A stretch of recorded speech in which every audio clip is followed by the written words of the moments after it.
dari sistem reproduksi ini. Nah, tujuannya apa? Sebelah kanan Ibu,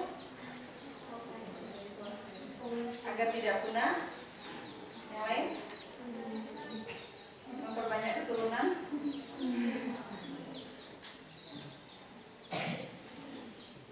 Ya, jadi pada makhluk hidup, tumbuhan, hewan, dan manusia, jadi melakukan reproduksi.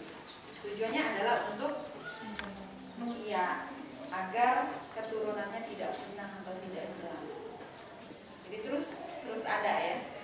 Nah, kemudian kalau kita hubungkan dengan sistem reproduksi, berarti kita akan membahas bagaimana keterkaitan antara organ-organ atau alat-alat itu dengan fungsinya.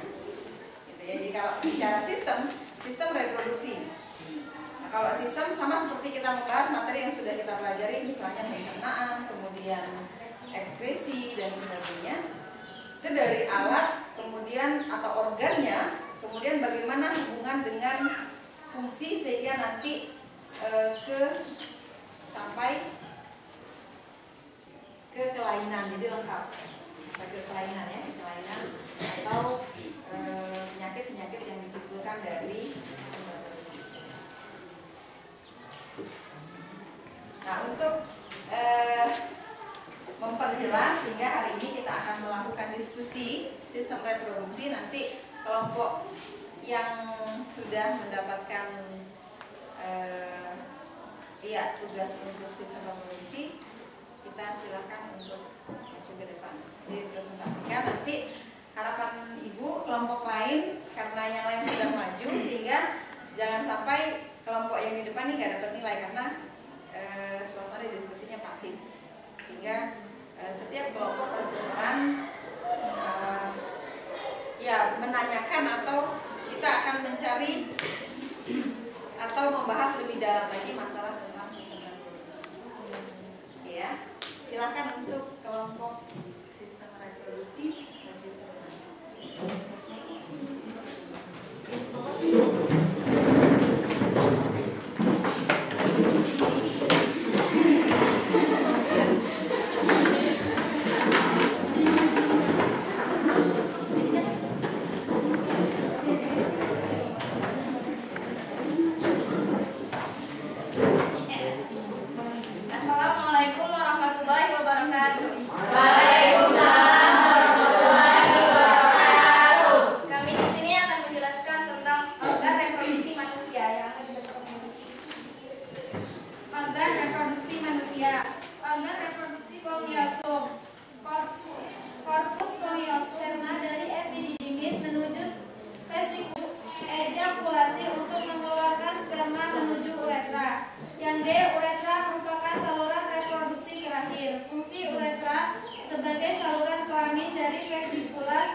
Spermatogenesis melibatkan spermatogenium, sel Sertoli, dan sel Leydig. Yang ketiganya terdapat di dalam tubulus seminiferus. SH merangsang sel Sertoli untuk menghasilkan ABV, androgen ABV merangsang spermatogium untuk memulai spermatogenesis. Hormon-hormon tersebut dihasilkan oleh kelenjar hipofisis. Spermatogenesis terjadi melalui 3 tahap. Sel primordial mengalami pembelahan mitosis berulang-ulang dan membentuk spermatogonia atau tunggal sama dengan spermatogonia pertumbuhan. diploid. Spermatogonium tumbuh dan berkembang membentuk spermatosit primer atau diploid. 3. Tahap pematangan. Spermatosit primer membelah secara meiosis membentuk 2 spermatosit sekunder. Kelamin luar berupa pulpa dan labium. Organ kelamin dalam berupa ovarium dan saluran kelamin. A. Organ reproduksi bagian luar. 1. Pulpa. Pulpa merupakan celah paling luar dari alat kelamin wanita. Pada bagian dalam pulpa terdapat kelenjar kanan dan kiri. Bagian terbawah uterus menyempit dan disebut serviks atau leher rahim. Uterus berfungsi sebagai tempat pertumbuhan dan perkembangan embrio hingga siap lahir. Uterus dibatasi oleh dinding endometrium penghasil ovum. Terdapat 2 buah ovarium sebelah kiri dan kanan. Organ kelamin wanita berfungsi menghasilkan ovum atau sel telur. Sel telur ini terbentuk melalui badan pola sel juga akan mengalami pembelahan menjadi dua badan pola. Namun kadang-kadang badan pola satu mengalami generasi sebelum mengalami pembelahan. Oosit sekunder yang diovulasikan dari ovarium.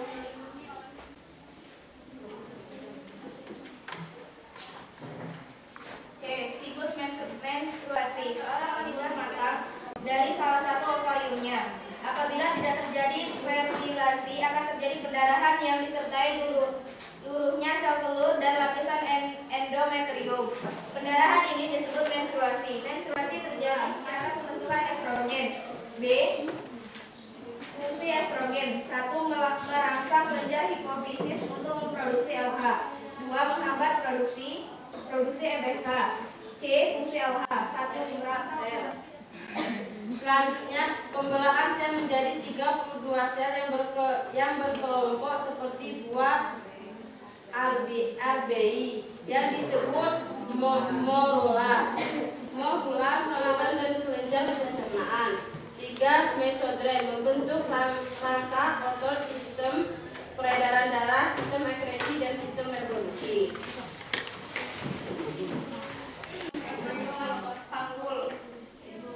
Adanya perubahan hormon dan keluar.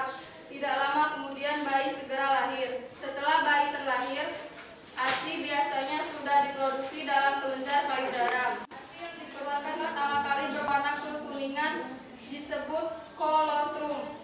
Kolostrum mengandung zat antibodi dan protein yang tinggi.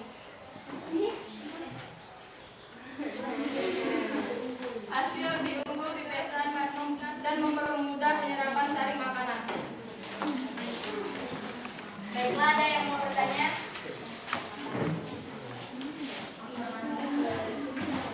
Jadi yang sudah dipaparkan.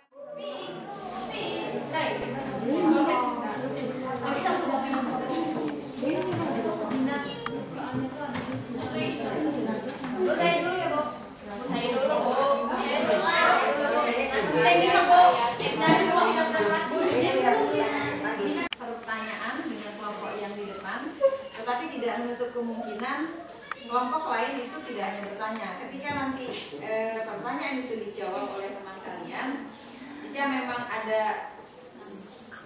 komplain atau tidak.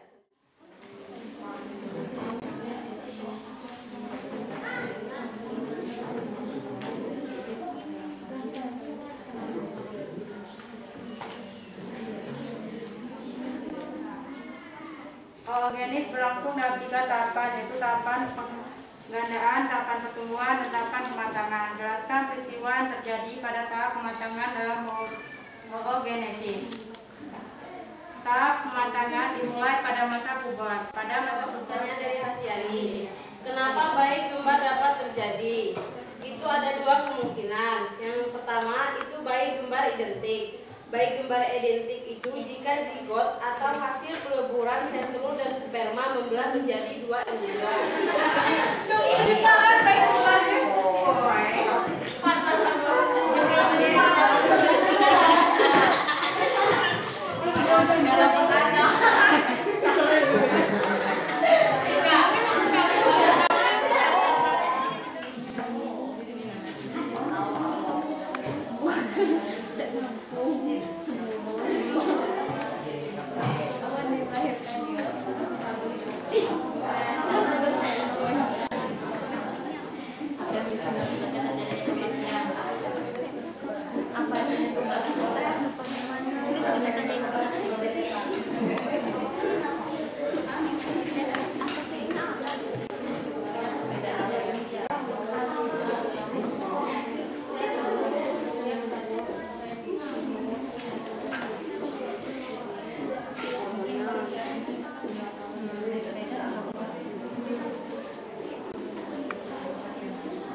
bagian itu dia ada seperti berudu, ada ekornya di tempat ya. Kemudian pada oogenesis dia satu. Jadi yang tiga itu dia menjadi apa namanya, degenerasi ya, degenerasi yang jadi itu cuma satu, yaitu sel oogenesis satu. Nah ini berhubungan nanti ke mengapa pada laki-laki dan wanita itu ada fase menopause, laki-laki tidak. Di sini hubungannya, gitu ya. Jadi produksinya aja sudah berbeda, dari awal produksi sudah beda. Kalau wanita satu, laki-laki 4, 1 dibanding 4. Kemudian ukuran gamet. Nah jadi kalau tadi laki-laki 4 kecil-kecil, kalau pada wanita dia 1 tapi besar. Ya. Kemudian bentuknya yang dihasilkan, bentuk gametnya. Ya, kecebong itu ingat, ini sel ya, kita bicara sel, bukan berarti kita kelihatan besar begitu. Nggak nampak kalau lihat mata biasa. Ini sel, jadi tidak bisa kita lihat dengan kasat mata. Tapi kalau kita menggunakan melihatnya, dia seperti kecebong, jadi ada kepala, ada ekor. Sedangkan pada oogenesis itu nah jadi harapan ibu kalau ditanya perbedaan, kita bisa bukan definisi. Biasanya kalau ditanya spermatogenesis, apa perbedaan spermatogenesis dan oogenesis? Spermatogenesis adalah proses pembentukan sperma, oogenesis adalah proses pembentukan sel telur atau ovum. Ya benar secara definisi, tetapi kalau perbedaan kita apa sih bedanya? Ya, jadi harus lebih jelas, lebih fokus. Misalnya ya terukur bisa kita lihat. Jadi mungkin itu beberapa yang bisa kita simpulkan hari ini. Mungkin kita lanjutkan di depan ya. Kemudian tadi beberapa pertanyaan dari rekan-rekan teman-teman yang lain juga ada yang belum dijawab. Nah harapan ibu ke depan, jadi kalau hari ini satu arah ya, jadi yang kelompok lain keroyokan nanya ke kelompok depan. Tetapi saat ada komplain itu tidak ada yang mau membantu atau oh kami punya pendapat kelompok ini. Ibu belum lihat itu. Nah artinya untuk penilaian nilai kelompok dan individu ada dua, ada kelompok dan ada individu. Nah, jadi tolong minggu berikutnya, minggu depan kita harus keaktifan ditingkatkan lagi. Jadi bukan hanya bertugas tanya saja. Mungkin itu saja dari presentasi hari ini. Silakan tutup kelompok reproduksi. Ya, penjelasan dari kami akhiri. Wassalamualaikum warahmatullahi wabarakatuh.